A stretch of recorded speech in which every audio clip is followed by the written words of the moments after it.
Hi, it's Orit Krug, and today we are talking about how to have difficult conversations with your partner without fighting. And you might be like, what? Is that even possible? If you've been stuck in a pattern of fighting whenever you bring up a difficult conversation, this might feel really far-fetched right now, but it is possible, and you can actually have these difficult conversations and have them bring you closer together.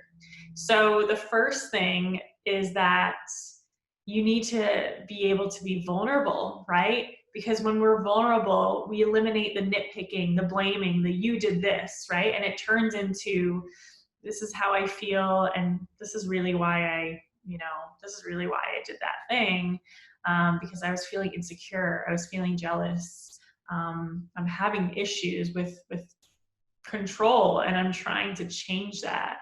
And it's like when you own up to what's going on for you, then it's a whole different conversation.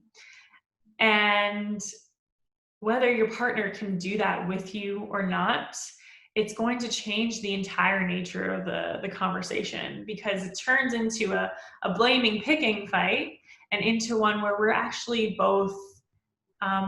both really just vulnerably admitting what we did wrong, and how we can be better. And it has to start with at least one of you. At least one of you has to shift that pattern.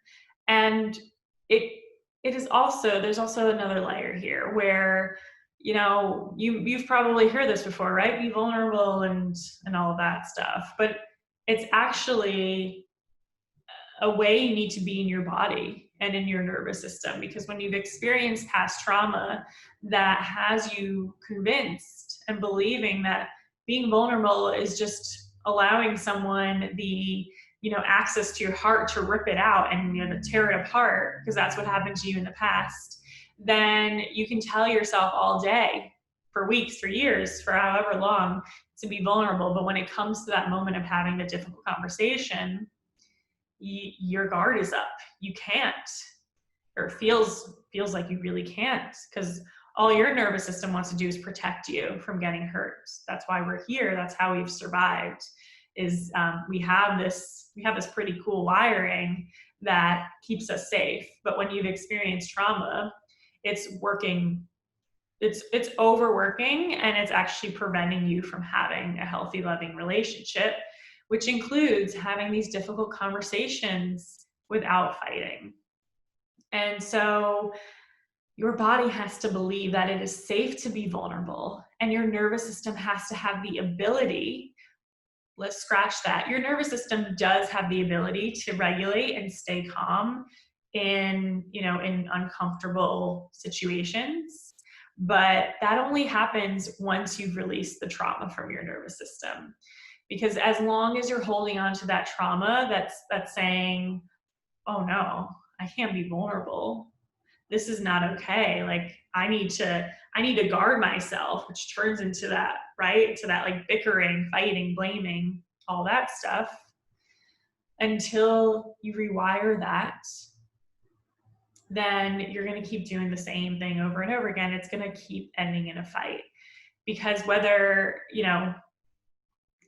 basically, if you're reacting in a survival response, so maybe you fight, maybe you leave the room, or maybe you just freeze up and you don't say anything, and then that causes your partner to be like, hello, like say something, you're not even here, we're having a discussion. And that turns in, like, that's the reason why it turns into a fight.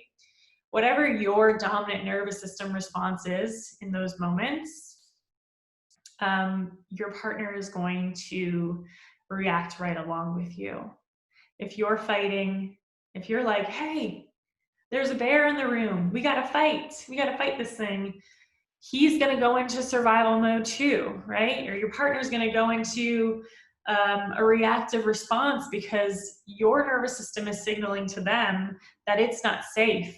And so they have to react without even thinking about it or controlling it. They are going to react right along with you, whether they also go into fight mode or flight mode or freeze up as well. And then it's like when you're both frozen, you're not talking about anything, and eventually it festers and blows up in your face years down the line. So vulnerability, right? And having a cool, calm, regulated nervous system, even in the face of difficult conversations. That is what you need to be successful in talking these things through and in getting through and becoming closer as a result. And if you want to learn what it will really take for you to achieve this, then sign up for my free Wired for Love training so you can understand what exactly you need to do in your body, in your nervous system, and your relationship to be able to have this level of, it's really a level of intimacy, right? To talk through the hard things and to get through them together and ending up closer than ever before. Depending on where you're watching, the link is going to be to the side, above or below. So click on that link, sign up for my free training. And I want you to remember that you deserve to be able to let love in.